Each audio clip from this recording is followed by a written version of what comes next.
ओम नमः सिद्धेभ्य।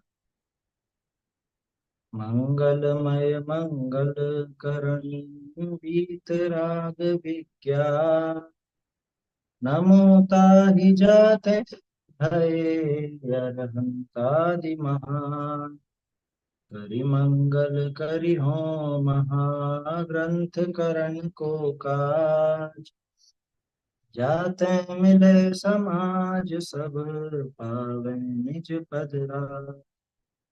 सो जिन भाव सदा सुखद अपनो करो प्रकाश जो बहुविधि भव दुख निको करी है सत्ता नाश।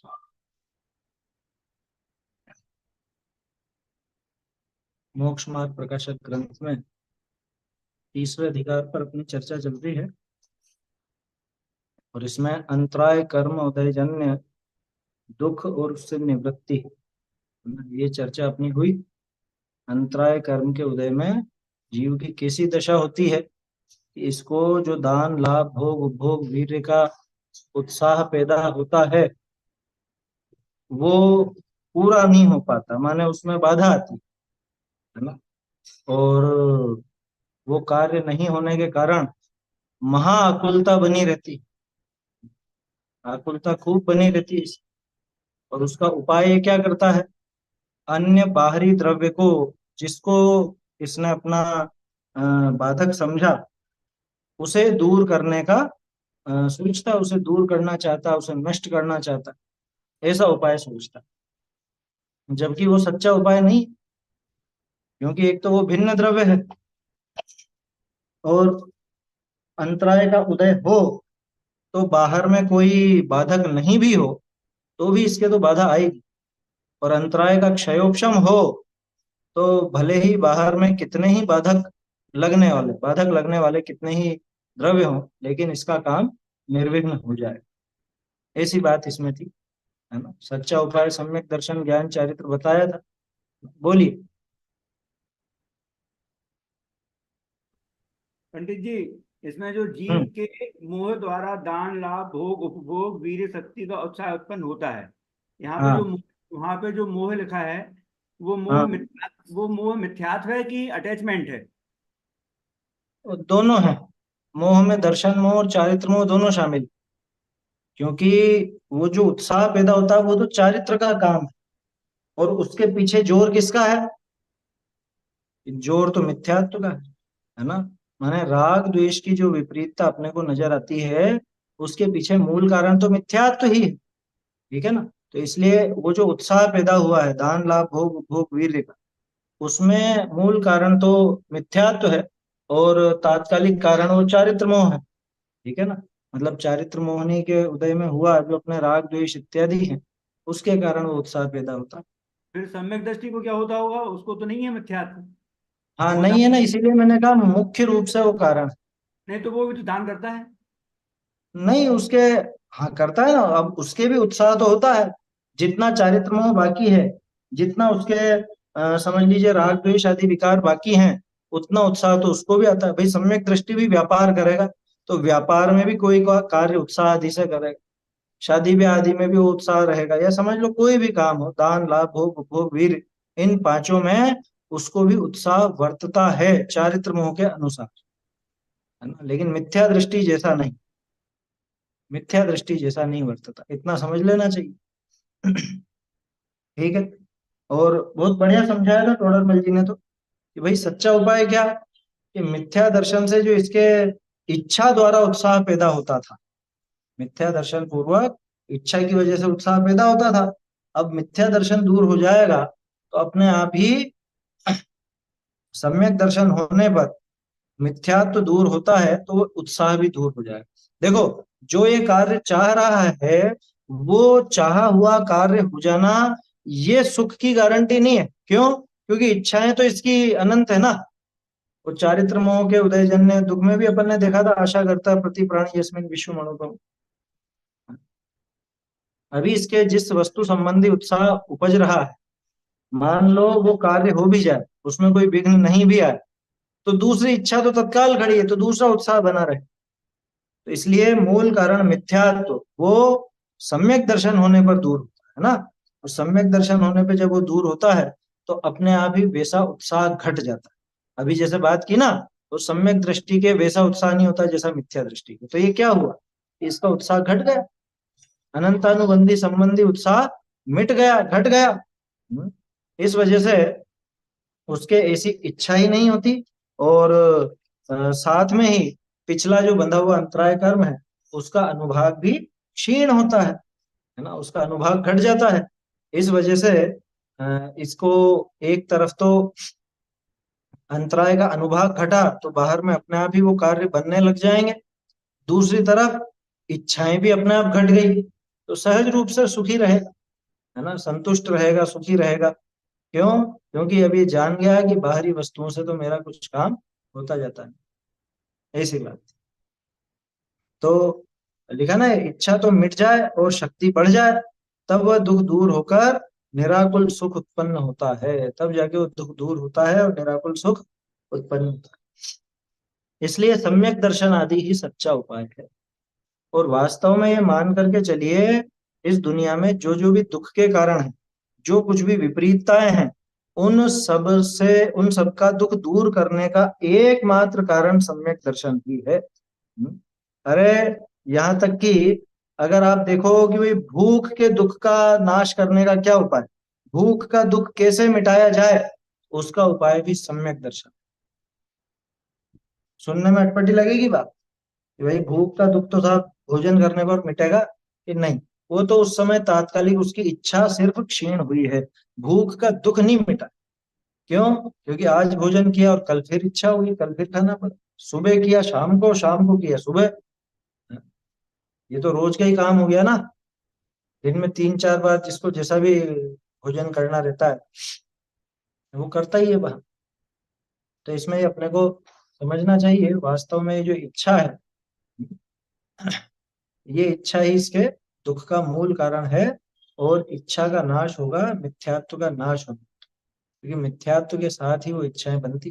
मतलब मिथ्यात्व के गए बिना तो इच्छाएं नहीं मिटेगी, मतलब कषाय नहीं मिटेगी, सीधी बात है। ऐसा है। चलो, तो चार घातिया कर्म के उदय में या चार घातिया कर्म के निमित्त से जो दुख होता है उसकी चर्चा यहाँ पर थोड़ा जी ने की। अब इसके आगे की बात करते हैं, वेदनीय कर्म के उदय से होने वाला दुख और उससे निवृत्ति। वेदनीय कर्म के उदय में इस जीव को कैसा कैसा दुख होता है और उससे निवारण कैसे हो उसका, तो वो बात यहाँ पर देखते हैं। पहले ढूंढारी से पढ़ते हैं अपन।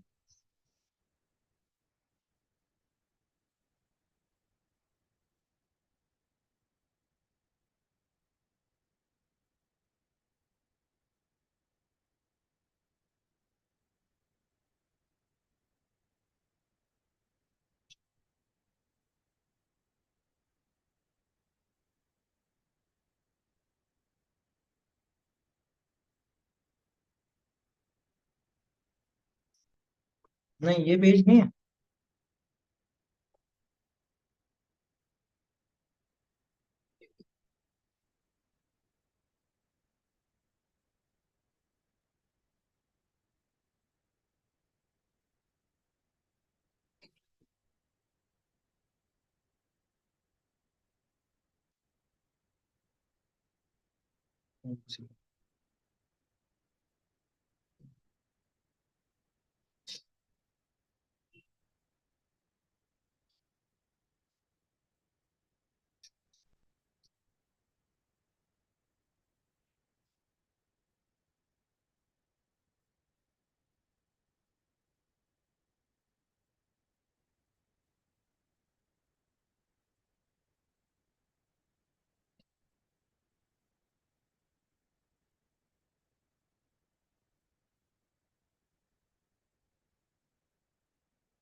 बस यही, इसकी तीसरी पंक्ति से देखिए, इसमें जो तीसरी पंक्ति है ऊपर से, बहुरी वेदनी के उदयते हैं, दुख सुख को कारण का संयोग हो है,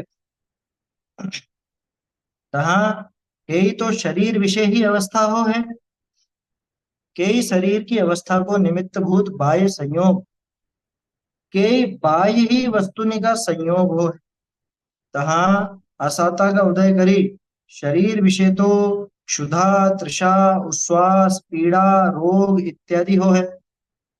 बहुरी शरीर की अ, अन्य अवस्था को निमित्त भूत, अन्य है कि अन्यथा है या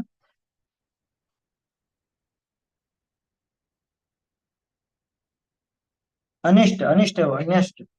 बहुरी शरीर के अनिष्ट अवस्था को निमित्त भूत बाह्य अतिशीत उष्ण पवन बंधन आदि का संयोग हो है। बहुरी बाह्य शत्रु कुपुत्र आदिक व कुवर्ण आदिक सहित स्कंधनी का संयोग हो है। सो मोह करी इन विषय अनिष्ट बुद्धि हो है। जब इनका उदय होई तब मोह का उदय ऐसा ही आवे, जा करी परिणामनि में महाव्याकुल हुई। इनको दूर किया चाहे, दूर कियो चाहे, यावत ए दूरी न होई तावत दुखी रहे। सो इनको होते तो सर्व ही दुख माने है। बहुरी साता के उदय करी, शरीर विषय आरोग्यवान, आरोग्यवान पनो, बलवान पनो इत्यादि हो। बहुरी शरीर की इष्ट अवस्था को निमित्त भूत बाह्य खान पानादिक व सुहावना पवनादिक का संयोग हो है। बहुरी बाह्य मित्र, सुपुत्र, स्त्री, किंकर, हस्ती, घोटक, धन धान्य, मंदिर वस्त्र आदि का संयोग हो। सो मोह करी इन्हीं विषय इष्ट बुद्धि हो है। जब इनका उदय होई तब मोह का उदय ऐसा ही आवे, जाकरी परिणामनि में चैन माने। इनकी रक्षा चाहे, यावत रहे तावत सुख माने। तो ये सुख मानना ऐसो है जैसे को घने रोगनी करी बहुत पीड़ित हो ही रहा था, ताके कोई उपचार करी, कोई एक रोग की कितेक काल कुछ उपशांतता भई, तब वह पूर्व अपूर्व अवस्था की अपेक्षा आपको सुखी कहे। परमार्थते सुख है नहीं। तैसे ये जीव घने दुखनी करी बहुत पीड़ित हो ही रहा था, ताके कोई प्रकार करी कोई को एक सेकंड को एक दुख की कितेक काली किछु उपशांतता भई, तब यह पूर्व अवस्था की अपेक्षा आपको सुखी कहे। परमार्थते सुख है नहीं।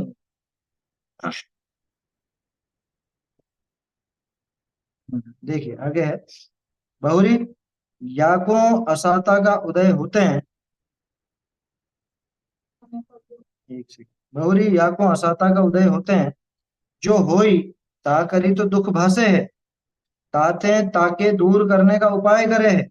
अर साता का उदय होते हैं, जो होई ता करी सुख भासे है, ताते ताको होने का उपाय करे है। सो ये उपाय झूठा है। देखो, ये उपाय झूठा यहीं तक देखते हैं क्यों झूठा है और उसका फिर क्या उपाय किया जाए, इसकी चर्चा आ जाती है। पहले यहाँ तक समझ लेते हैं। क्या कह रहे हैं? वेद नहीं के उदयते सुख दुख को कारण सुख दुख को कारण का संयोग, हमारे सुख और दुख में जो कारण बनते हैं। देखना, ये व्यवहार की भाषा है। वास्तव में सुख दुख दाता कोई ना आन, मोह राग रोष दुख की कहानी तो अपन जानते हैं। असलियत तो यह है कि सुख और दुख का कारण कोई और वस्तु नहीं। फिर भी लोक व्यवहार में जो बोला जाता है उस ढंग से लेखक को लिखना भी पड़ता है। तो टोडरमल जी को भी लिखना पड़ा कि सुख दुख के कारणभूत संयोग होता है ना, सुख दुख के कारणों का संयोग। या ऐसा मत समझ लेना कि देखो टोडरमल जी ने लिखा है सुख और दुख के कारणों का संयोग होता है, माने बाहरी वस्तु सुख दुख का कारण है। अरे भैया, कारण नहीं है, लेकिन तुम कारण कहते हो ना तो उनको कहना पड़ता। वो क्या बोलेगा, पिता अपने बच्चे से क्या कहता है, जब मम्मी को बुला ला। अब किसकी मम्मी को बुलाना चाह रहा है वो खुद की माँ को बुलाना चाह रहा है, उस बच्चे की माँ को बुलाना चाह रहा है? वो बच्चे की माँ, क्योंकि बच्चा उसको मम्मी बोलता है, जो उसकी पत्नी है उसे बच्चा मम्मी बोलता है, तो उसको पिता को भी बोलना पड़ता है मम्मी को बोला। ऐसे ही टोडरमल जी ये नहीं कह रहे हैं कि ये सुख दुख के कारण, लेकिन हम सुख दुख का कारण मानते हैं। समझाया भी तो अप्रतिबुद्ध को ही जा रहा है ना। तो उससे कह रहे हैं कि भैया, तू जो सुख के कारण दुख के कारण कहता रहता है जगत में, ये किससे मिलते हैं ये भी तो सोच। ये किससे प्राप्त होता है? ये प्राप्त होते हैं वेदनी के उदय से। वेदनी के उदय से जीव को सुख दुख के कारणों का संयोग होता है ना। अब ये देखो बिल्कुल अलग चीज हो गई है। शुरू के जो चार थे घातिया कर्म, उनका काम जीव के भावों पर था, है ना, जीव के गुणों पर उनका असर देखा जाता था। ठीक है। लेकिन ये जो चार अब आ रहे हैं, इनमें सब कुछ बाहर का नजर है। और ये वेदनी ऐसा विचित्र है, काम तो ये बाहर में करेगा, लेकिन मोह इसके साथ साथ गजब नाचता है। मोह बहुत चलता है इसके साथ। वेदनी को इसीलिए मोह के संयोग के साथ में इसको घातिया वत कहा। क्या? हे अघातिया। लेकिन इसे आचार्य देव ने घातिया वत भी कहा। क्यों? कि मोह का सहकार पाकर ये बड़ा बलवान हो जाता है। साता असाता के उदय में जीव बहुत पगला जाता है। असल में साता असाता उदय में दम नहीं है, वो मिथ्यात्व में वो दम। देखो, तो वेदनी के उदय में क्या होता है? दुख और सुख के कारणों का संयोग होता है। ये एक सही, ये नहीं, दो भेद है उसके, एक साता और एक असाता, वो आप जानते हो। तो दुख सुख के कारणों का, असाता के उदय में दुख के कारण और साता के उदय में सुख के कारण मिलते हैं। वास्तव में दुख सुख के कारण है क्या? वास्तव में नहीं है, कह रहे हैं अपन। जिनको हम सुख का कारण दुख का कारण कहते हैं, क्या कि सब सुख सुविधाएं हैं, वो आया समझ? वो सुखी करते में ये नहीं है बात, ना वो सुख के कारण।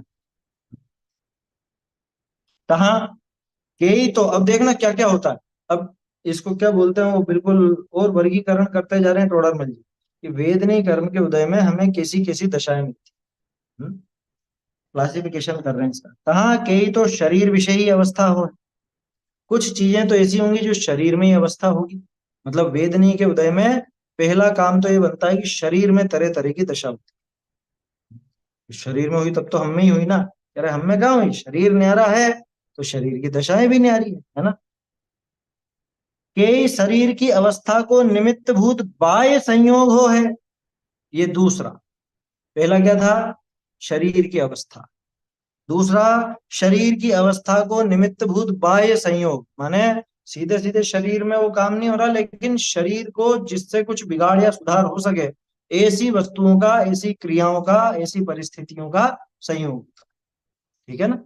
जैसे समझ लो कि अ, जैसे गर्मी में घमौरियां हो जाती है ना, अलाइयां बोलते हैं, घमौरियां बोलते हैं, है ना, छोटे छोटे लाल दाने हो जाते हैं गर्मी के कारण। तो वो तो हुई शरीर की अवस्था। ठीक है। तो शरीर की अवस्था वैसी हुई, वो भी असाता वेदनी के उदय। और उस अवस्था को कारणभूत गर्मी, उस गर्मी का मिलना, वो भी असाता के उदय। तो दो चीजें हो गई।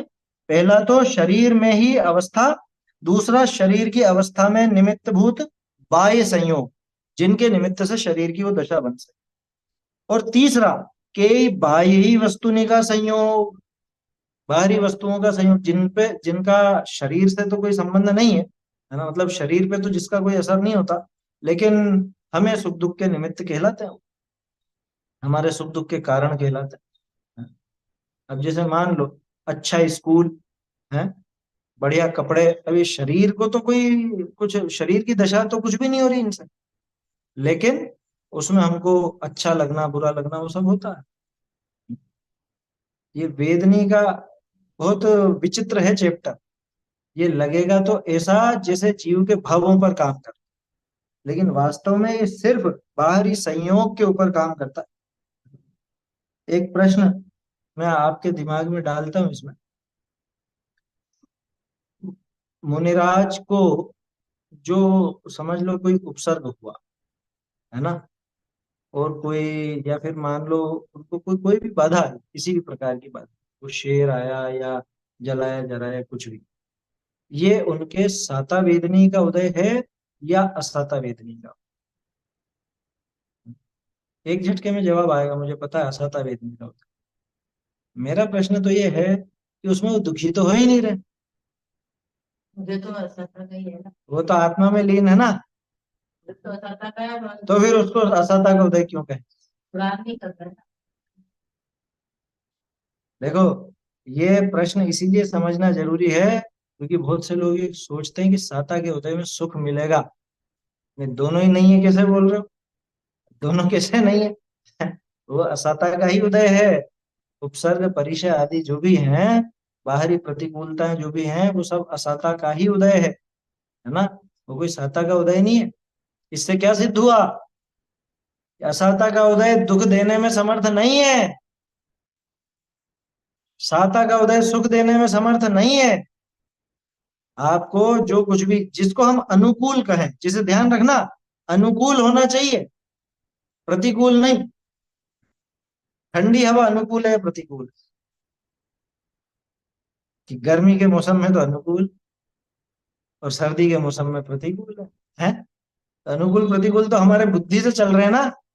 तो जिनको हम अनुकूल कहें, अनुकूलता जिसे कहा जाए, उसे मतलब वो मिलेगा साता के ऊपर, और प्रतिकूल जिसे कहा जाए वो मिलेगा असाता के ऊपर। ठीक है ना?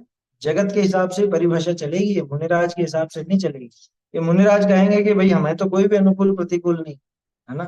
तो कि साहब आपके तो साता असाता का उदय छूता भी नहीं। समझ में आई बात?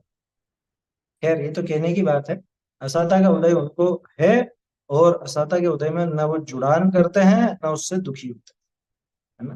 देखो साता असाता के उदय से यही पता चलता है कि वास्तव में ये बाह्य वस्तुएं सुख या दुख का कारण नहीं।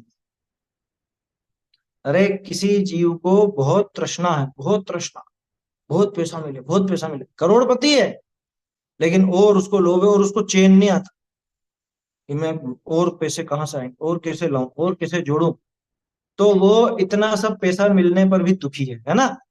और एक मजदूर जो दिन भर में मुश्किल से 300 400 500 रुपए कमा पाता है, और शाम को बिल्कुल मस्त होकर के सोता है ना, चैन की नींद लेता है। बोलो साता का उदय किसके? किसके? मुझे ये बताओ, साता का उदय मजदूर के ज्यादा है या उस सेठ के ज्यादा? हम्म?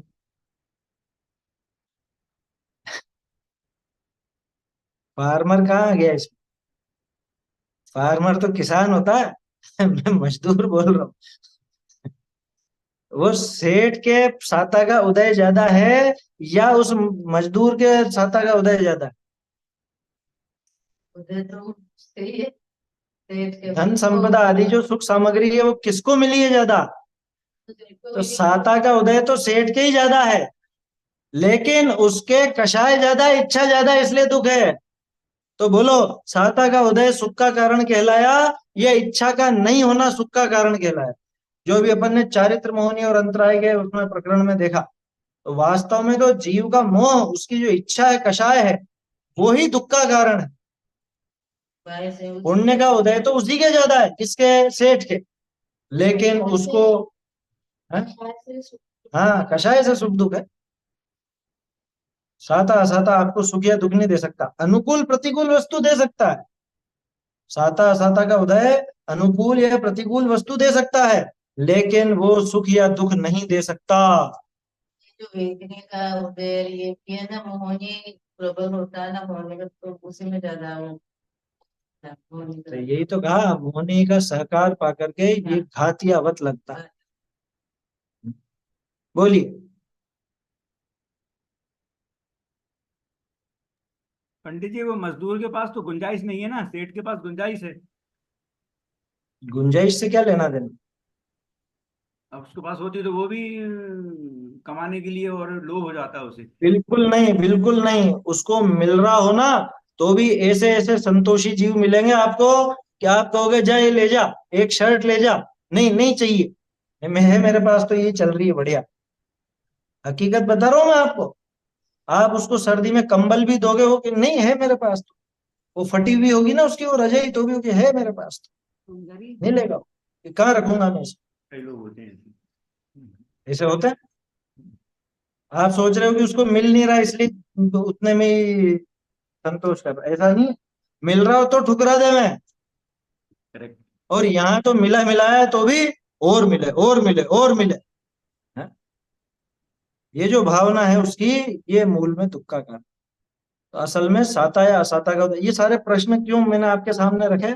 इसलिए कि भैया समझ लो, साता और असाता के उदय से सुख दुख का कोई लेना देना नहीं। साता असाता का सिर्फ अनुकूल और प्रतिकूल वस्तु के संयोग मिलाने से लेना देना। ये 3 पॉइंट दिए ना टोडरमल जी ने। साता असाता के उदय में क्या क्या होगा? सबसे पहली बात तो, चूंकि शरीर मिला, शरीर भी बाहरी वस्तु है, शरीर की इष्ट या अनिष्ट दशा का कारण बनेगा, है ना। शरीर में इष्ट अनिष्ट दशा होगी, साता का उदय होगा तो शरीर में इष्ट दशा होगी, असाता का उदय होगा तो शरीर में अनिष्ट दशा होगी। ध्यान रखना, इष्ट अनिष्ट भी अपनी भाषा में, वास्तव में तो कोई दशा इष्ट या अनिष्ट नहीं, कोई दशा इष्ट या अनिष्ट नहीं। कौन सी दशा को बताओ? बचपन को क्या कहोगे, या बुढ़ापे को क्या कहोगे, जवानी को क्या कहोगे? आज ऐसे ही विचार चल रहा था क्या। देखो, शरीर की सारी दशाएं जो है ना, इन सब दशाओं को आ, मतलब ये दशाएं ऐसी हैं जो उन भावों के अनुरूप ही इनमें प्रवर्तन हो।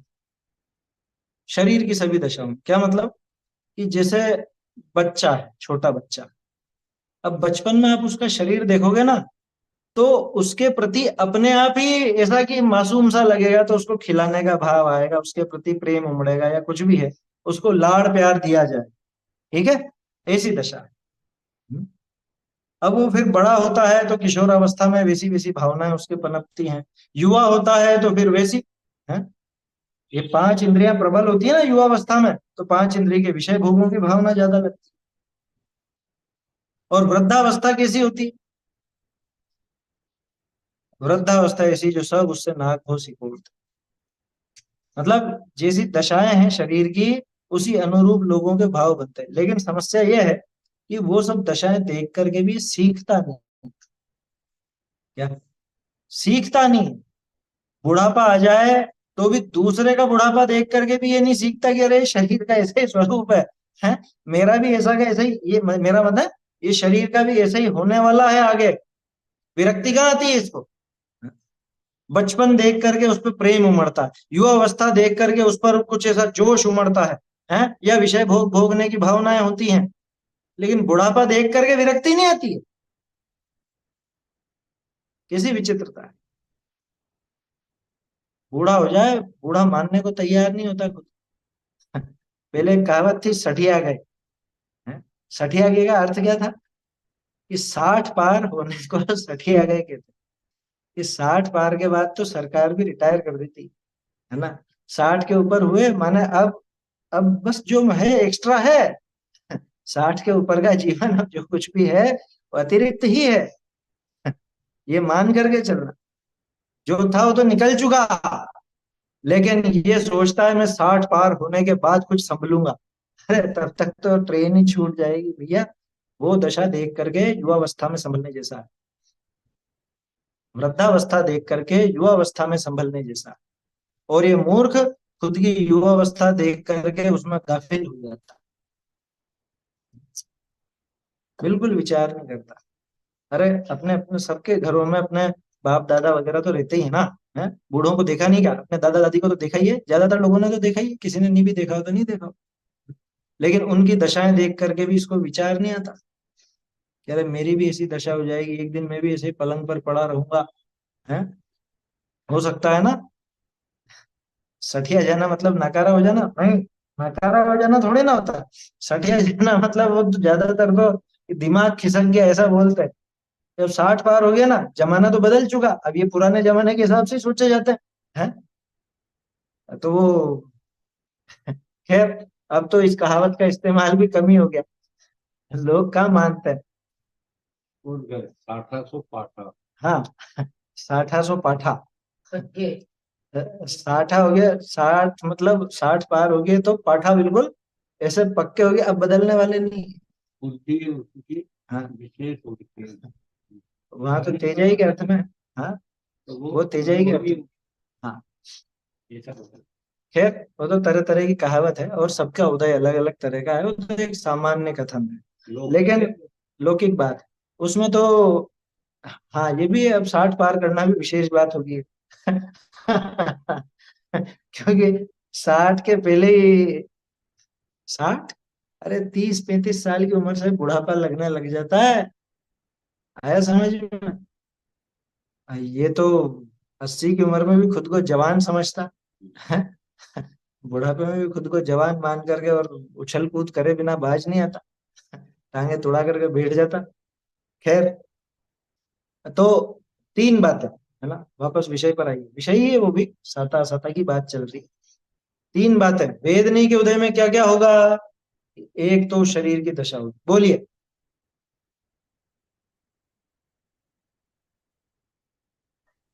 सर शरीर में जो बदलाव होगा वो तो नाम कर्म का काम कहा जाएगा। देखो, नाम कर्म में तो शरीर की शरीर में क्या है, कैसा शरीर मिला है या किस तरह का होना है वो होगा, लेकिन उसमें अनुकूलता या प्रतिकूलता वाली बात साता असाता से आई है, समझ लो, उसमें अनुकूलता प्रतिकूलता साता असाता से। जैसे मान लो शरीर में कुछ ऐसा बदलाव हुआ है ना, तो वो तो हुआ नाम कर्म से। अब लेकिन वो बदलाव अपने लिए बुखार का कारण बना या कोई रोग का कारण बना, वो होगा असाता के ऊपर से। जैसे छोटा सा उदाहरण, मान लो कोई गांठ है, ठीक है ना, तो गांठ पनपी, वो नाम कर्म से वो आकृति बनी शरीर में।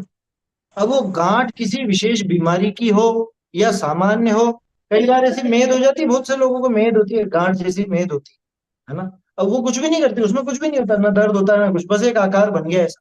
तो वो आकार जो बना है वो तो नाम कर्म से, लेकिन उससे अगर इसको कुछ समझ लो प्रतिकूलता लगे, उसमें इसको कुछ ऐसी प्रतिकूलता भाषित हो, वो असाता वेदनी की होती है। ऐसा वहां समझना चाहिए। हाँ, इनके उदाहरण है पूरे सब। देखो, कहा कई तो शरीर विषय ही अवस्था हो है, पहली बात। दूसरा, कई शरीर की अवस्था को निमित्त भूत बाह्य संयोग हो है, क्या कोई तो शरीर की दशा और कोई शरीर की दशा में बाह्य निमित्त बाह्य संयोग, और कोई बाह्य ही वस्तुओं का संयोग। ये तीन चीजें है ना, ये साता और असाता का भेद नहीं किया अभी, सिर्फ वेद नहीं समझ लो कि वेदनी के उदय में तीन जगह पर काम होगा। एक तो शरीर में, और दूसरा शरीर के लिए जो संयोगी कारण बनेंगे उनमें, और तीसरा ऐसे ही कोई भी बाह्य वस्तु जो शरीर के ऊपर काम नहीं कर रही लेकिन है बाह्य वस्तु। तीनों के उदाहरण ये नीचे आ रहे हैं, देखो। तहा असाता का उदय करी, शरीर विषय तो क्षुधा तृषा उच्छ्वास पीड़ा रोग इत्यादि। जब असाता का उदय होगा तो शरीर में भूख, ध्यान रखना, भूख जो है ना वो असाता के उदय में नहीं होती। तो यहाँ क्यों लिखा है, पहले ये समझ लो कब होती है। भूख कब लगती है, कर्णान योग इसका कारण देता है, असाता की उदीर्णा हो, है ना। असाता के उदय में भूख नहीं लगती, असाता की उदीर्णा में लगती। अब कोई इसी बात को पकड़ करके झगड़ने लग जाए, क्या अरे नहीं वो तो उदीर्णा में होती है, यहाँ तो उदय लिख दिया। अरे ये बताओ, उदीर्णा उदय से अलग है क्या? उदीर्णा में भी उदय ही तो होता है, बस वो पहले होता है और एक साथ होता है। उदीर्णा फास्ट उदय, समझ में ही बात। जो उदय बाद में आने वाला था और क्रमशः आने वाला था, वो एक झटके में तत्काल आ गया, उसका नाम उदीर्णा। ये तो उदय ही, इसलिए ज्यादा उसमें दाव पेंच में मत लगना कि नहीं साहब वो तो उदीर्णा है ये तो उदय है। समझ लो उसको, यहाँ सामान्य समझा रहे हैं अभी। क्या कहा, असाता के उदय से शरीर में क्षुधा तृषा, है ना, उच्छ्वास, उच्छ्वास है नहीं वही श्वास उच्छ्वास, सांस छोड़ना, सांस छोड़ना वो भी असाता के उदय में है। और क्या है, पीड़ा, हाथ दुख रहा है, पैर दुख रहा है, कमर दुख रही है, ये हो रहा है वो हो रहा है, ये सब क्या है, रोग, तरह तरह के रोग, ये सब असाता वेदनी के उदय में होने वाली शरीर की दशा है। ये शरीर की दशा, नाम कर्म से मिला। हाँ, शरीर तो मिला नाम कर्म से, जीव शरीर में टिका आयु कर्म से, और उसमें ये तरह तरह की दशाएं बन रही है असाता वेदनी के उदय से। कितना सीधा काम है, सबका अलग अलग डिपार्टमेंट है। जीव को यहाँ रोके किसने रखा, इस बीमार शरीर शरीर में किसने रोके रखा, आयु कर्म। इस शरीर की ऐसी ऐसी बनावट, बनावट किससे हुई, नाम कर्म से। इस बनावट से दुख किससे हुआ, दुख ध्यान रखना, हाँ, असाता वेदनी उस दुख का निमित्त कारण कहलाता। वास्तव में सुख या दुख नहीं होता उससे। ये अपन शुरू में ही बोल चुके हैं, बार बार नहीं बोलेंगे, ध्यान रखना। ये पहले से डिस्क्लेमर लगा के रखना कि वास्तव में सुख दुख का कारण कोई भी वस्तु नहीं है, न साता साता का उदय। लेकिन लौकिक भाषा में सामान्य व्यवहार से ऐसे ही कहा। दुखी होता है तब यही होता है। हाँ, दुखी नहीं हो तो भी रहेगा, तो प्रतिकूलता तो रहेगी ना। मुनिराज को भी बुखार आएगी, तो बुखार तो असता के उदय में आई। अब वो भले उससे दुखी नहीं हो, वो एक अलग बात। लेकिन दुखी हो रहा है जब तो असत हाँ, है ही सर। वो तो है ही सही। बोलिए। पंडित जी, जैसे कि हमारी सिस्टर को ब्लड कैंसर हो गया है, तो जो हम्म ब्लड के वायरस हैं, तो वो अपने पूर्व जन्म के दुश्मन अपन ने उनको सताया था, इसलिए वो उसके शरीर में आ गए। कैसे, मतलब क्या समझे उसको? देखो देखो, बहुत सी चीजें ऐसी होती हैं, वो जीव रूप हो ये जरूरी नहीं है, है ना। तो वो उन जीवों को सताया तो वो आ गए, ऐसा नहीं है ना। और उनको अपन ऐसा डेली कोई मतलब हर जगह मारना नहीं पड़ रहा बैठता। है, दवाई से, कीमो से मारना पड़ रहा है, तो मतलब कैसे पाप पुण्य का खेल कैसे समझे? कुछ समझ नहीं आता ऐसे। अपन मार भी रहे देखो, हैं उनको, पर वो नहीं निकल रहे। इसमें दो बातें हैं। एक तो जो बीमारी है उसमें कोई जीवाणु है या कोई और बात है, ये एक अलग चीज है ना। कैंसर वो कोशिकाएं भी होती हैं, और मतलब अलग अलग चीजें हैं बहुत सारी। कुछ चीजें तो ऐसी होती हैं कि जो कुछ केमिकल रिएक्शन से भी हो, उसमें कोई जीव वाली बात नहीं, है ना। कोई जरूरी नहीं कि जीव वाली बात। दूसरी बात, हाँ, उद्गल का परिणमन भी होता है वैसा, कि उसमें, अरे पथरी क्या है, पथरी पथरी भी शरीर में हुई है, वो तो कोई जीव नहीं, है ना। बुखार आ गई। बुखार वगैरह है, उसमें भी अब कोई चीज तो ऐसी होती है कि जिसमें वो जीवाणु रोगाणु वगैरह होते हैं, कोई चीज ऐसी होती है जिसमें वो नहीं भी होते हैं। दूसरी बात, अब मुझे ये बताओ कि वो जो दवा ली जा रही है, वो उन जीवों को मारने के लिए ली जा रही है या ठीक होने के लिए ली जा टेंशन थोड़ी कमाना। प्रत्यक्ष रूप से तो ठीक होने के लिए, अप्रत्यक्ष रही रूप है? से नहीं, मार पहले रहे आप हैं। उस चीज को समझो। वो क्या हो रहा है वो अपन जान रहे हैं। आप खाना बना रहे हो, खाना बनाने में जीव मरते हैं, ठीक है। हाँ। आप भोजन बनाते हो, उसमें आग जलती है, अग्निकायिक जीव मरते हैं। मुझे ये बताओ, जी अग्निकायिक जीवों को मारने के लिए अपन आग जलाते हैं या भोजन पकाने के लिए आग? जी जी। समझ में आई पंडित जी, बात? एकदम से इतना साता होता है, एकदम से भी आ सकता है लोगों को, मतलब बिल्कुल हाँ, पता ही क्यों नहीं नहीं आ था और सकता। कैंसर हो गया। हाँ हाँ, हाँ। आ सकता है। बहुत कम है। हैं? ये कुछ भी नहीं है। ऐसा ब्लड कैंसर लेकर के तो प्रत्येक नारकी पैदा होता है। आया समझ में? पैदाइशी। ये कुछ भी नहीं लगे। इतनी भयंकर बीमारियां वो नारकी लेकर के पैदा होता है। मार पड़े जगह। वो तो एक्स्ट्रा है। वो अतिरिक्त जो पंडित जी, मारपीट होती है, मौसम की प्रतिकूलता। नरक जैसी वेदना हो रही है उनको। नहीं हो गले रही में है। दर्द और छाले, बिल्कुल। क्या सबब? नरक जैसी तो कह देते हैं अपन, नरक के मुकाबले क्या लगेगी ये वेदना। हाँ, ये वो भूख प्यास अलग। भूख प्यास भी रहेगी, दवाई भी नहीं मिलेगी, और सब प्रतिकूलता, और ऊपर से मारपीट भी, और मौसम की प्रतिकूलता भी, ये सब। यहाँ पे बाकी तो आराम है ना, एक शारीरिक प्रतिकूलता है। सोने भी नहीं देते घर में। हाँ, काहे की नींद। कौन सोने देगा। नारकी कब सोएगा बेचारा, है। बहुत पसंद। यहाँ पे कोई सोए और उस पर कोई जरा से छींटे मार दे तो कितना बुरा लगता है। और वहां तो सोने की कोशिश कैसे करे, उस दर्द के बीच में, उस मारपीट के बीच में सो कैसे? सोने वोने का तो उनका कहीं पे मेरे ख्याल से ना देवों का प्रकरण है ना इनका है। देवों के बारे में भी सोने संबंधी कोई बात नहीं पड़ी तक ने सुनी। ये आज ही विचार है सब, क्या नारकी और देव। मेरे ख्याल, मुझे ऐसा लगता है शायद सोते तो नहीं होंगे। क्यों सोए? अरे, तो दिन रात से सोने का क्या लेना देना? अपने यहाँ पे रात को जागते नहीं रहते हैं क्या लोग बात, हैं? दिन रात से सोने का क्या लेना देना? देखो, सोना चूंकि थकान की निशानी है, तो देवों को तो थकान होगी नहीं, शारीरिक कष्ट होगा नहीं, तो उनको नींद आएगी क्यों? नारियों के तो होते हैं ना। तो नारकियों को होती, लेकिन सोने कौन देगा? वहां पे खूब कष्ट होगा, लेकिन सो कैसे सकेगा? इसलिए तो नरक है। पंडित बोलिए। जी, अपन ये जाने अपन जीव को मार नहीं रहे, अपन तबीयत ठीक होने के लिए दवाई ले रहे हैं, ऐसा जानना चाहिए, और कोई हाँ, वो वही नहीं विचार करना करो। चाहिए। और उसका जी खेद रहना चाहिए कि देखो, मुझे जीवित रहने के लिए कितने जीवों का घात होता है, मेरा जीवन कितना, मतलब कितना अपने जीवन में पाप है। ध्यान रखना। ऐसा नहीं है कि उन चीजों का पाप नहीं लग रहा है, पाप तो लगता है। जैसे अपन उनसे भोजन उत्तम क्षमा बनाते हैं तो करते जो रहे जीवों पंडित का, जी। अरे उत्तम सुनिए, क्षमा पहले मांगते रहे क्या? सुनिए। जी। उससे कुछ नहीं होने वाला। कुछ नहीं उससे होगा। क्या पंडित जी होगा, लेकिन किससे क्षमा दर्शना मांगोगे? पंडित इतना जी, जल ढोते हो, जल के जीवों से मांगते हो क्या रोजाना हाँ, कुआं? बोलिए। हाँ तो फिर दर्शनावरण में जो निद्रा निद्रा है प्रचला प्रचला है वो उनका उदय फिर नारकी और देवों को नहीं है क्या?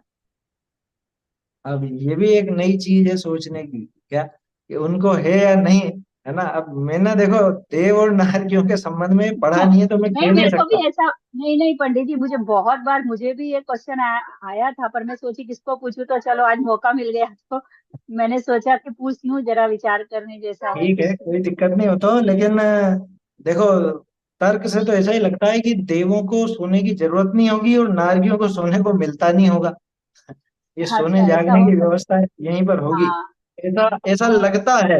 बाकी कहीं पे किसी को पढ़ने को मिले तो नहीं, सूचित कर देना, मतलब मेरी वो अभिलाषा स्वीकार। कर्म के उदय, मतलब वो जो दर्शनावरणी में जो है सारी, तो उसके हिसाब से मैं सोचती हूँ कि ये क्या उनको उदय नहीं होता या जो भी है। नहीं तो उनको इस तरह का नहीं होगा, या कुछ भी होगा जो भी होगा, है ना। अब हम कहीं ना कहीं तो जाएंगे ही सही, अपन देख लेंगे तब। हाँ, क्या फर्क पड़ता गए तो है ही, पर है। याद हाँ, कुछ पहले नहीं भी हो गया है, है। क्या फर्क पड़ता है ना। माँ के पेट में कितना सोए हुई तो पता नहीं चलता, तो वहाँ क्या सोएंगे और जागेंगे। हाँ हाँ। क्या देवों को निद्रा की उदीर्णा नहीं होती, ऐसा संजीव जी भाई साहब ने बताया था। ठीक है। हाँ तो ठीक है, निद्रा की उदीर्णा नहीं होती मतलब नींद नहीं आती, यही अर्थ निकला। अगर निद्रा कर्म की उदीर्णा नहीं होती माने नींद नहीं आ रही, इतनी सी बात है ना। बोलो। वो तो नारकियों में तो कहते हैं ना कि एक क्षण के लिए भी साता नहीं है। सिर्फ हाँ तीर्थंकर का जन्म होता है, तब उनको एक क्षण के लिए साता मिलती है। हाँ, तो फिर उनको सोने का सवाल ही पैदा नहीं होता, सोने से तो नहीं साता होता है। थोड़ी सी मिल जाएगी। हाँ ये सही है, सोने में इसको साता भी तो चाहिए। हाँ सोने में अकेला निद्रा का क्यों देख रहे हो, सोने के हाँ लिए तो साता भी भी चाहिए, हाँ कि आपको तो ऐसा फिर माहौल मिल जाए जिसमें आप शांति से सो सको। हाँ क्या, तो नहीं उनको तो तो है आप ही सो नहीं। और घर के बच्चे वो पुपड़ियां बजाने लग जाए, शोर करने लग जाए, तो नींद भाग जाएगी। क्योंकि तो ये साता कहने का में मतलब रहता है कि एक क्षण की साता मिलती है जब तीर्थंकर का जन्म होता है। वो कुछ गिनने में ही नहीं आती क्या, हाँ क्योंकि एक समय तो लगातार घंटे भर की मारपीट में एक समय की हाँ साता क्या लगेगी, दिन भर की नहीं मारपीट। हाँ, इस साता के बात में बता रही हूँ, मतलब कि इसलिए साता हाँ, उन लोगों के नहीं है। नहीं होती, ऐसा नहीं होता वहां। तो देखो ये बात है यहाँ तो, है ना। और वो जो बात चल रही थी कि उन जीवों का घात होता है या वो होता है, तो वो तो देखो होता है, और अपने जैसे भाव हो उस अनुसार उसमें निर्णय लेना चाहिए। बहुत से तो जब मालूम पड़ा कि ऐसी बीमारी, ऐसी घातक बीमारी है, ठीक है हटाओ, जो होना होगा सो होगा, मैं तो समाधि मरण लेता हूँ, वो फिर वो उन जीवों के घात से बचने के लिए नहीं करते, इलाज विलाज भी नहीं लेते। जिन जीवों को इतना विकल्प टूट गया ना, तो ऐसे भी रहते हैं। जैसे मुनिराज को भी तो हो सकता है ना, रोग तो कुछ भी हो सकता है मुनिराज को, तो मुनिराज क्या उसका कोई उपाय ऐसा करते हैं? मुनिराज कोई उपाय नहीं करते। तो ये तो अपने अपने भावों के ऊपर है ना। बाकी उसमें ये विचार कि पूर्व जन्म से आए होंगे वो, जिनको हमने मारा होगा वो हमको मारने आए हैं, ऐसा कोई वो नियम रूप ऐसा नहीं है ना। और वो कोई जान करके कर रहे हैं क्या? पूर्व भव का बेर तो संगी पंच इंद्रियों में चलता है क्या, क्योंकि वो जो स्मृति है, इतनी पुरानी स्मृति संगी पंचेंद्रियों की चलती है, इससे नीचे वालों के असंगी जीवों की इतनी लंबी स्मृति होती नहीं है कि पिछले भव का कुछ बेर निभाने यहाँ पर आ, एकाएक इस तरह का देखा नहीं जाता, है ना। तो खैर वो तो एक अलग चीज है। और क्षमा मांगने वाली जो बात है, वो कोई बोलने से नहीं होती, है ना, वो तो जीवन में परिवर्तन करके होती है। रोज हम इतना पानी ढोलते हैं, रोज इतनी आग जलाते हैं, रोज इतनी बिजली का प्रयोग करते हैं, और चीजें हैं, तो उन सबका हमारे द्वारा घात होता ही है। तो कि मैं सब जीवों से इनसे क्षमा मांगता हूँ, हे लाइट तुझसे क्षमा मांगता हूँ, हे पानी तुझसे क्षमा मांगता हूँ, ऐसे नहीं होगा वो ऐसे होगा कि आप बिल्कुल सीमित में काम करना सीखो, आप उन जीवों के प्रति दया पालो, आप बिना छना पानी बिल्कुल काम में मत लो, अग्नि का व्यर्थ में प्रयोग, लाइट का व्यर्थ में प्रयोग मत करो। ये हो गई अपने आप क्षमा। और कैसे क्षमा होती है? उससे पहले समय दर्शन जरूरी है, हम्म, ज्ञान जरूरी, तब जाके क्षमा होगी। सबसे पहले तो स्वयं तो से बिना क्षमा होती है। कुछ भी नहीं है, भले ही चुपचाप में बैठ जाए 100 साल तक, तो भी क्षमा नहीं है। भाई क्षमा स्वभावी आत्मा है ना, उसको समझे बिना कैसे क्षमा होगी? सीधी सी बात है। क्रोध जीव का विभाव है, क्षमा का स्वभाव है ना। तो स्वभाव को समझेगा तो ही तो स्वभाव प्रकट होगा, क्षमा कहाँ होगा। हाँ, चारित्र गुण की पर्याय सम्यक दर्शन के बिना नहीं आएगी। बस क्षमा गहोर जीवड़ा, फिर बात ऐसा भजन है। ठीक बात है, लेकिन सम्यक दर्शन के बिना नहीं आएगी। आप सामायिक हो सम्यक दर्शन। सामयिक नाम ही समय का आत्मा आया को तो था। जानने की। चलिए देखिए यहाँ पे क्या था। असाता का उदय करी शरीर विषय तो क्षुधा तृषा उच्छ्वास पीड़ा रोग इत्यादि, है ना। शरीर में क्षुधा तृषा श्वासो मतलब ये उच्छ्वास पीड़ा रोग वगैरह होता है। ये पहला वाला, पहला कौन सा, शरीर की दशा। ठीक है। दूसरा बहुरी शरीर की अनिष्ट अवस्था को निमित्त भूत बाह्य अतिशीत उष्ण पवन बंधन आदि का संयोग हो। इस शरीर की अनिष्ट अवस्था में कौन कौन निमित्त है। भयंकर गर्मी, जैसे भी घमौरियों का उदाहरण लिया था अपन ने, अलाइयों का, तो कि बहुत तेज गर्मी में जाना पड़ रहा है, वहां ऐसा काम करना पड़ रहा है, उसकी वजह से लू लग गई, उसकी वजह से घमौरियां हो गई, उसकी वजह से ऐसी ऐसी बीमारी हो गई। तो शरीर की दशा में निमित्त भूत ऐसे साधन भी मिल जाते। अच्छा, गर्मी के मौसम में ठंडी हवा, ये तो अनुकूल है ना। हाँ? क्या कहोगे। अब कोई मान लो ऐसी जगह फंस जाए, क्या वो बहुत सारे ऐसे कोल्ड स्टोरेज होते हैं ना, ये जैसे केले वगैरह आते हैं कच्चे, कोई भी फ्रूट्स वगैरह आते हैं, फ्रूट मंडी में कोल्ड स्टोरेज होते ही, और जगह भी होते हैं। अब कोई उसमें फंस जाए, फंस जाए माने बंद हो जाए अंदर, अब तो अनुकूलता ही अनुकूलता। गर्मी का मौसम है बाहर तो, कितनी अनुकूलता मिली। कह रहे साहब वो तो वहां पे बंद हो गया इस वजह से। अरे यहाँ पर ही आप बाहर गर्मी से आते हो और इधर एसी चला रखा है और बिल्कुल ऐसा ठंडा हो रहा है कमरा, अभी तो बैठ करके आपको बड़ा आनंद लग रहा है, लेकिन वो जो हवा है वो असल में आपको बीमार कर देने वाली, और उससे बीमार हो जाते हैं लोग बार।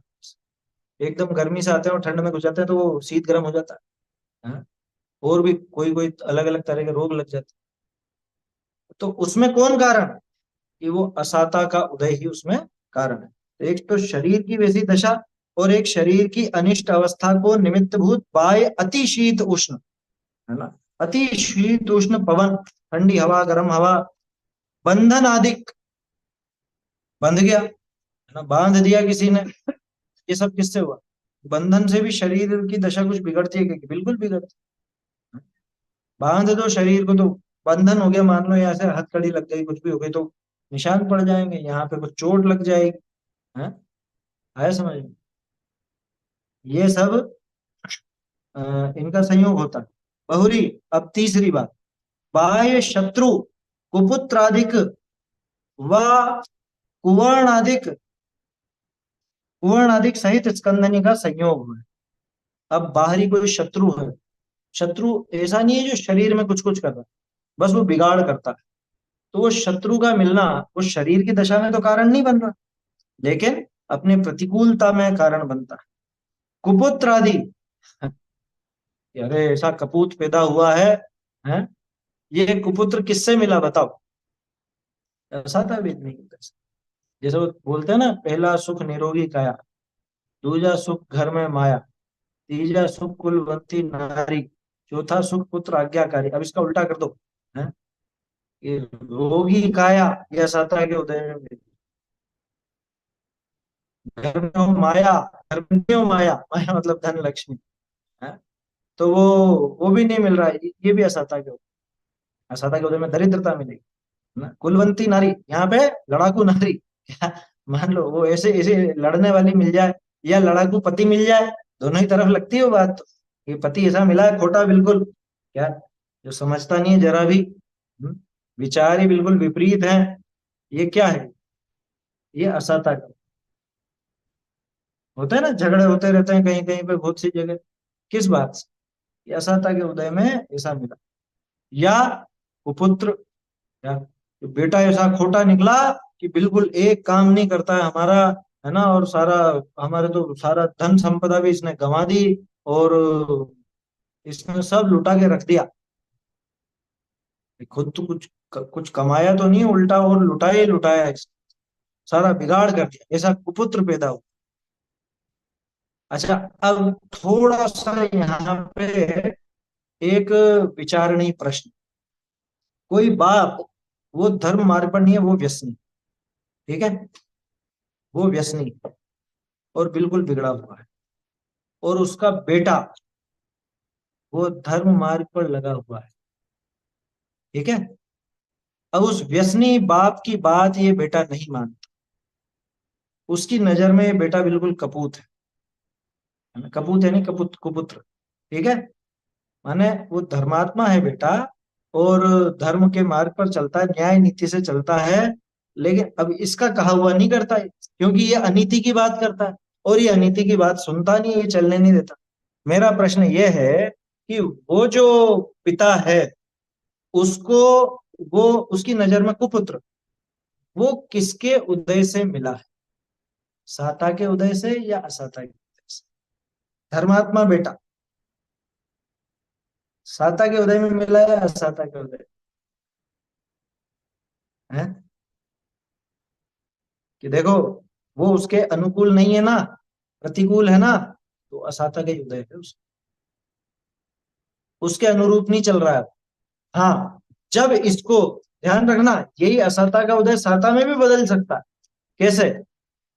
ये ऐसे कि जब ये खुद भी धर्म मार्ग पर लग जाए, इसको थोड़ी बहुत समझ आ जाए, तो बाद में फिर इसको जब संबोधन की जरूरत हो, और ये संबोधन दे इसको, ये इसको धर्म मार्ग पर लगा दे, तब इसको वास्तव में साता के उदय से खिलाए।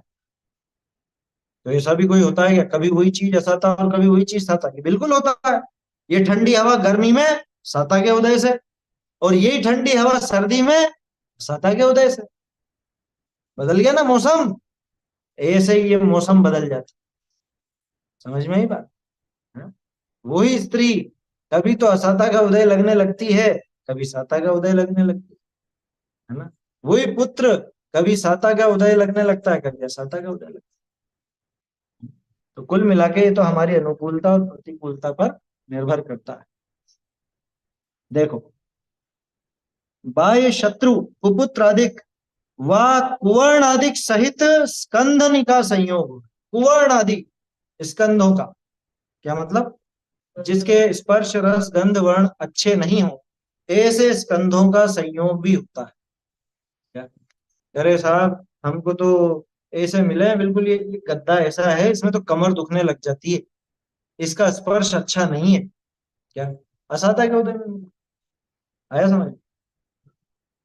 कुवर्णादि, बिल्कुल रंग अच्छा नहीं है इसका, रंग इतना बेकार है, हमको सुहा ही नहीं रहा, इसकी खुशबू अच्छी नहीं है। तो कुवर्ण आदि सहित, ये समझ में आया? कुवर्ण आदि सहित स्कंद माने क्या? कि ऐसे स्कंद, ऐसे पुद्गल, ऐसे द्रव्य कि जिनका स्पर्श रस गंध वर्ण हमको अनुकूल नहीं लगता हो, है ना, वो विपरीतता वाला हो, उसको कुवर्ण आदि सहित स्कंदों का स्कंद कहते हैं, मतलब, और उनका संयोग होता है साता के उदय। तो देखो, अभी तक क्या लिखा था? इनका संयोग होता है, ये नहीं लिखा कि इनसे दुख होता है। समझ में ही बात? असाता के उदय में आपको क्या क्या मिला? शरीर की अनिष्ट अवस्थाएं हुई, शरीर की अनिष्ट अवस्था हुई है, दुख नहीं हुआ है। ध्यान रखना, मुनिराज को जैसे रोग हुआ तो शरीर की अनिष्ट अवस्था तो हुई, लेकिन दुख हुआ क्या, ये तो नहीं कहा ना। शरीर की अनिष्ट अवस्था हुई असाता के उदय में। शरीर की अनिष्ट अवस्था में निमित्त भूत बाह्य वस्तुएं, है ना, या बाह्य वो क्रियाएं, उनका भी संयोग हुआ, तो भी दुख हुआ, ये नहीं लिखा।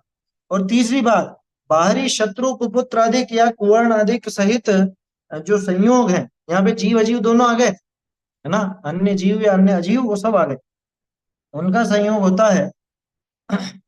संयोग होता है, ये सुखी या दुखी करते हैं ना, तो ये लिखा ना, इनसे जीव सुखी दुखी होता है, ये दोनों ही बातें नहीं। तो फिर क्या होता है?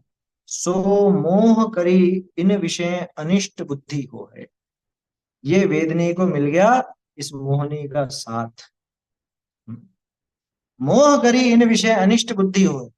जब मोह का उदय इसके तीव्र होता है तो अपने आप इन पदार्थों में कैसी बुद्धि होती है? अनिष्ट बुद्धि। जो जिनको ये प्रतिकूल कहता है उन प्रतिकूल पदार्थों में अनिष्ट बुद्धि हुआ करे। और अनिष्ट बुद्धि होती है तो क्या होगा? द्वेष, है ना। भाई राग द्वेष की परिभाषा यही तो है, जब पर पदार्थ इष्ट भाषित हो तो राग, अनिष्ट भाषित हो तो द्वेष। और जीव उसी वजह से दुखी होता है। सो मोह करी इन विषय अनिष्ट बुद्धि हो है ना। ये अंडरलाइन कर लो, ये लाइन प्रमुख बात है कि वेदनी के उदय में जीव को वो नहीं हुआ है, मोह की वजह से अनिष्ट बुद्धि हुई। न तो वेदनीय सुख देगा दुख देगा, है ना, और ना ही वेदनीय वो बुद्धि देगा। वो सुख दुख का आभास या वो बुद्धि, वो सब मोह की देन है ना, वो वेदनीय की देन नहीं है। ऐसा समझना चाहिए। देखो, सो मोह करी इन विषय अनिष्ट बुद्धि हो है। जब इनका उदय हुई तब मोह का उदय ऐसा ही आवे, जा करी परिणामनि में महाव्याकुल होई। क्या? जब इनका उदय होता है माने जब ऐसा समझ लो ऐसे वस्तुएं मिलती हैं, है ना, और असता का उदय होने पर ये सब दशाएं मिलती हैं, तो इसके मोह का भी उस समय ऐसा ही उदय आता है जिससे इसके परिणामों में महाव्याकुलता होती है। परिणामों में महाव्याकुल हुई, है ना, होकर के महाव्याकुल हुई इनको दूर किया चाहे। क्या चाहता है? अरे कैसे भी दूर, बुखार को दूर भगाना चाहते हैं ना। मेरा तो सिर दुख रहा, एक झटके में जिससे सिर दर्द दूर हो जाए वो गोली लिया, सहन नहीं करता। ध्यान रखो, सिर किससे मिला? नहीं, नाम का नाम कर्म से। ठीक है, सिर मिला नाम कर्म से। सिर में दर्द किससे हुआ? और उसमें बुरा किससे माना? मोह के उदय से। राग द्वेष मोह का उदय, है ना, समझ में ही बात। अब दुखी किससे हुआ? तीन चीजें देख ली अपन। दुखी किससे हुआ? ये दुखी उस मोह की वजह से ही हुआ, क्योंकि एक तो सिर को अपना मान रखा है और अब सिर में दर्द हुआ तो उस दर्द से जुड़ान करके ये उसको दूर करना चाहता, असता के उदय को सहन नहीं करना चाहता। हाँ, वो विपरीत मान्यता के कारण ये दुखी होता। क्या लिखा? जब इनका उदय हुई तब मोह का उदय ऐसा ही आवे। जब बाहर में असता का उदय होता है तो इधर इसके मोह का उदय भी ऐसा ही आता है। संसारी जीव की बात है, मिथ्या दृष्टि, है ना, मुनिराज की बात नहीं है, क्योंकि मुनिराज के उदय तो है असता का, लेकिन मोह का उदय उनके वैसा नहीं, अमूमन तो नहीं। ठीक है ना। और इसके अज्ञानी के कि इधर असता का उदय ऐसा है और मोह का उदय भी ऐसा आता है जिससे परिणामों में बहुत आकुलता होती है और महाव्याकुल होकर के उनको ये दूर करना चाहते। किन किन को? शरीर की उस दशा को, शरीर की दशा में कारणभूत बाह्य सामग्री को, और जो अन्य वस्तु या अन्य व्यक्ति है उनको। समझ में ही बात। शरीर की दशा को सुधार मतलब हटाना चाहता है कि ये नहीं चाहिए, ये नहीं चाहिए, है? शरीर की दशा में कारणभूत तो गर्मी, तो गर्मी को हटा करके पंखा चलाओ, एसी चलाओ, कूलर चलाओ, क्या, है ना। ये क्यों लगाता? उन कारणों को भगाना चाहता, दूर करना चाहता। या ऐसे व्यक्ति जो इसको इन चीजों में बाधक हो उनको भगाना चाहता। समझ में ही बात। जब इनका उदय हुई तब मोह का उदय ऐसा ही आवे, जा करी परिणामनि में महाव्याकुल होई इनको दूर कियो चाहे। यावत ये दूर न हुई तावत दुखी रहे। ये तो हो नहीं, अंतराय में भी ऐसा ही देखा था अपन। उन वस्तुओं को या व्यक्तियों को दूर करना चाहता था और इस वजह से महाव्याकुल होता। तो ऐसे ये जब तक दूर नहीं कर पाता, ये दूर नहीं होते, तब तक दुखी रहता। सो इनको होते तो सर्व ही दुख माने। असता के उदय में दुख सिद्ध करने की आवश्यकता नहीं, ये सबसे बड़ा इसका एक प्लस पॉइंट है ना, इस प्रकरण का, असता का। साता में तो अच्छे अच्छे मानने को तैयार नहीं होते कि हम दुखी। साता के उदय में दुख स्वीकार करना भारी पड़ता है लोगों को, अनुकूलता में दुख के साथ। प्रतिकूलता में तो दुख सभी मान लेते हैं। ऐसी बात है ना, आगे की चर्चा फिर कल देखें। चैतन्य का स्मरण प्रतिक्षण ही करो रे, भव के अनंत दुख को क्षण में जो सौख्य निधान पाओ, गाओ वरे मुक्त इसी के गीत गाओ। निज निधि निज में बताई, यह अनंत उपकार है, इसके लिए जिनवार को वंदना शत बार, वंदना शत बार। चिल्वानी माता की जय। चिल्वानी माता की जय। चिल्वानी माता की जय। सभी को जय।